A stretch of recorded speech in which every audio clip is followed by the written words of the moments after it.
42 inches of white Italian marble.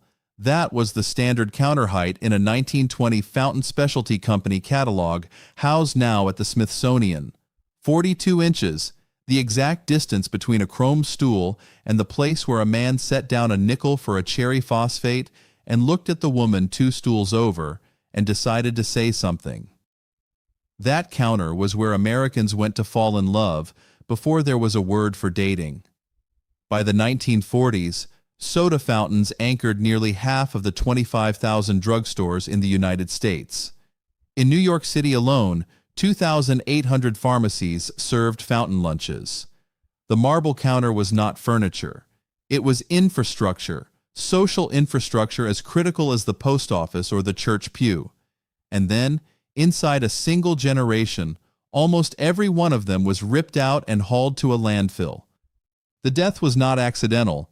It was a business decision made in specific boardrooms, on specific dates, by specific men who decided that square footage dedicated to conversation was square footage wasted on profit. Remember that. The marble didn't crack on its own. Somebody took a sledgehammer to it. Before marble, there was just gas and debt. In 1806, a Yale chemistry professor named Benjamin Silliman bought a carbonating apparatus and began selling mineral water in New Haven, Connecticut. He thought the fizzy stuff cured ailments. It didn't. His business failed. But the idea survived him, the notion that bubbling water was something worth paying for. 26 years later, in 1832, a young Englishman named John Matthews arrived in New York City with training from Joseph Bramah's London machine shop and started manufacturing carbonating equipment at 55 Gold Street, near today's South Street Seaport. His method was crude but effective.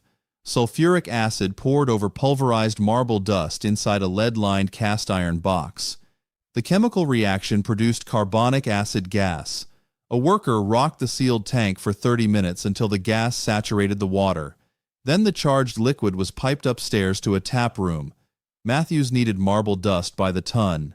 When construction began on St. Patrick's Cathedral in Manhattan in 1858, he acquired the scrap. Those cathedral cuttings alone produced an estimated 25 million gallons of soda water. Sacred stone turned into Saturday afternoon refreshment. The church objected. Matthews didn't care. By 1870, his manufacturing plant on First Avenue, between 26th and 27th Streets, supplied more than 500 establishments in New York City. They called him the Soda Fountain King. He was buried in Greenwood Cemetery in Brooklyn beneath a 36-foot Gothic monument carved with gargoyles, designed in part in his own workshop. The monument drains rainwater through the gargoyles' mouths, even his grave carbonates. But Matthews sold equipment. It took Gustavus D. Dowse of Lowell, Massachusetts, to make the soda fountain beautiful. In 1858, Dowse ran a drugstore at 213 Central Street where he served shaved ice lemonade to textile mill workers. Hand-planing ice was slow. Lines were long. Dowse spent his nights engineering a machine that could shave ice and mix it automatically with syrup and cream. He encased the mechanism in carved Italian marble and called the product an ice cream soda. He sold the marble fountain units for $225 each, in a year when a carpenter in Lowell earned $1.70 a day. That's roughly 4 months of wages for one machine. The cottage-style fountain was born. Competitors built them in Gothic, Egyptian, Roman, Byzantine. Brass spigots emerged from miniature temples. Sphinx heads poured syrup. By the 1890s, wall-mounted display fountains gleamed in marble and onyx, standing 8 and 10 feet tall behind the counter. One offered 300 flavors. Another, according to American Heritage magazine, cost $40,000, a sum that would buy a mansion outright in most American cities at the time. These were not vending machines. They were altars. And they worked exactly as intended. People gathered.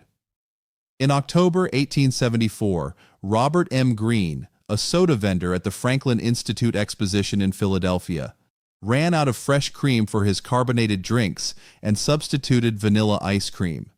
The ice cream soda was born, probably by accident, though Greene later had flyers printed advertising it as his deliberate invention. Either way, fountain traffic doubled. On May 8, 1886, Dr. John Pemberton carried a jug of syrup to Jacob's Pharmacy in Atlanta and asked the soda jerk to mix it with carbonated water. The first glass of Coca-Cola was poured. It sold for 5 cents. The soda fountain was not just a place where drinks were served, it was where drinks were invented. Then came Prohibition. In January 1920, the 18th Amendment shut every saloon in the country. People who needed a place to sit, to talk, to flirt, to argue, walked to the nearest drugstore and sat at the marble counter instead. Ice cream sales spiked more than 40% during the 1920s. Soda fountains that had been doing fine suddenly couldn't keep up. People who grew up going to bars in the 1910s raised children who grew up going to soda fountains in the 1920s. Those children never went back to bars. They brought their kids. And those kids, the ones born in the 1930s and 1940s, became the teenagers who turned the soda fountain into the most important social institution in American adolescence. Here's where the stakes climb. By the 1940s, the soda fountain was not a business. It was an organism. It was the place where a 16-year-old boy in 1952 could buy a girl a 10-cent Coke and sit close enough to smell her perfume for an entire hour without anyone telling him to leave. There was no admission charge.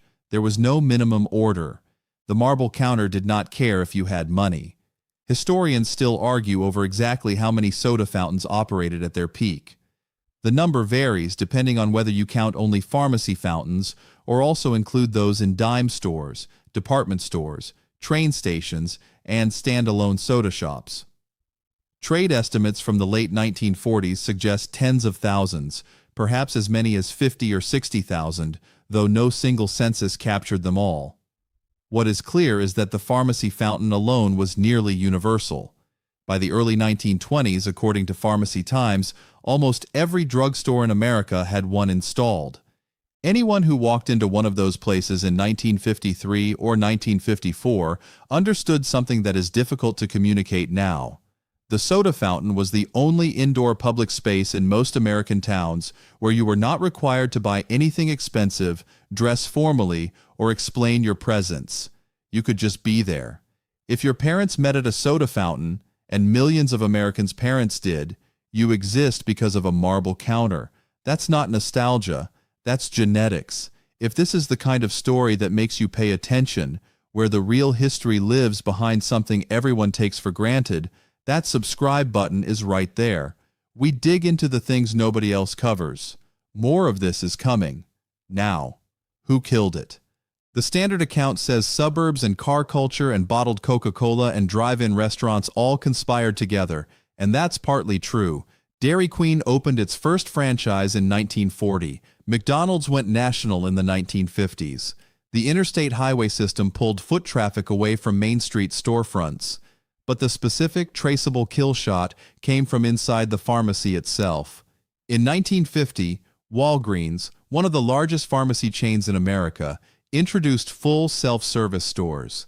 The concept eliminated the staffed fountain counter in favor of packaged goods on shelves. The reasoning was financial. A soda jerk behind a counter served one customer at a time. A refrigerated display case served 20. The labor math was simple. One format required a human being. The other required a power outlet. I read the trade coverage from that period.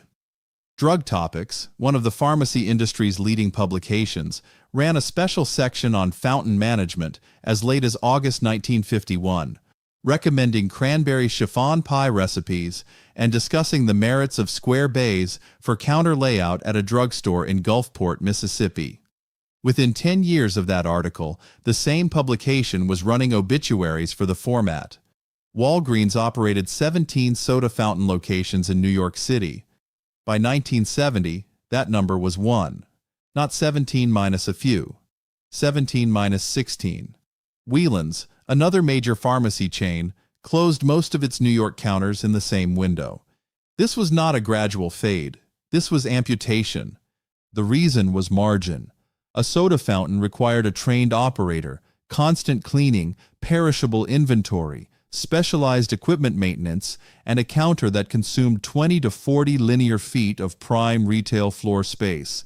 Every foot of that marble counter could instead hold shelf product generating 3 to 4 times the revenue per square foot with zero labor cost. Fast food chains delivered the same social experience, a place to sit, a cheap meal, but externalized the cost of the space itself. McDonald's did not install marble. McDonald's installed molded fiberglass bolted to a steel frame, designed to become uncomfortable after 18 minutes. The design was intentional. The soda fountain wanted you to stay. The fast food restaurant wanted you to leave. By the 1970s, fewer than one-third of American pharmacies still operated a soda fountain. The marble counters, Tennessee marble, Italian marble, Verde antique marble, were pried off their bases and discarded. Some ended up in salvage yards. Most ended up in landfills. Think about that weight. A marble counter 8 feet long weighs somewhere between 400 and 800 pounds, depending on thickness. These were not things that disappeared quietly. Somebody had to decide to destroy them. Somebody had to sign a demolition order and hire the labor. What died with the counter was not a beverage format. What died was a specific architecture of human contact, one where the barrier between strangers was 36 inches of polished stone and 2 stools, one where eye contact was built into the geometry. You sat facing forward. The person next to you sat facing forward, and the mirror behind the back bar let you watch someone without turning your head. The soda fountain was engineered for looking without being caught looking. If you've ever sat at a coffee shop counter, the few that still have them, you've felt a weak echo of this. But a coffee shop counter is usually against a wall. A soda fountain counter was in the center of the room. You were visible from every angle. Being seen was part of the point. Lexington Candy Shop on the Upper East Side of Manhattan has been open since 1925. They still mix Coca-Cola from syrup and carbonated water at the original fountain. A Coke there costs more than a nickel now, but the counter is still marble, the stools still swivel, the mirror is still behind the bar. A woman named Doris, according to the shop's own history, met her husband there in 1948. They came back every anniversary until he died. She still comes. She sits at the same stool.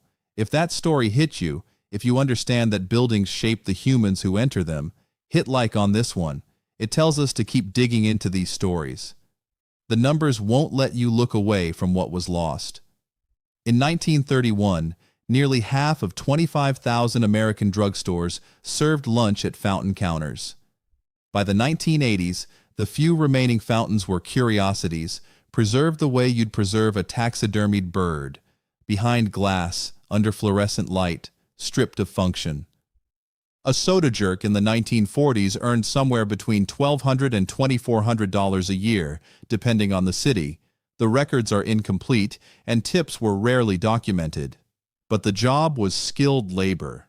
Making an egg cream, chocolate syrup, whole milk, seltzer, in that order, mixed without a spoon, took practice. A good soda jerk could serve 40 drinks an hour without leaving a ring on the counter.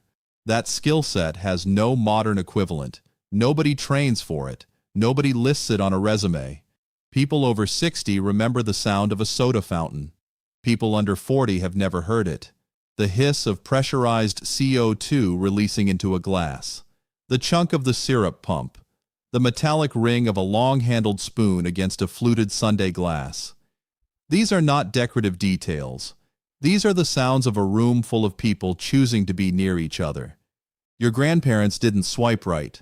They sat down at a marble counter and waited to see who sat next to them. There was no algorithm. There was proximity and carbonation and a 10-cent cherry phosphate that bought you an hour of courage.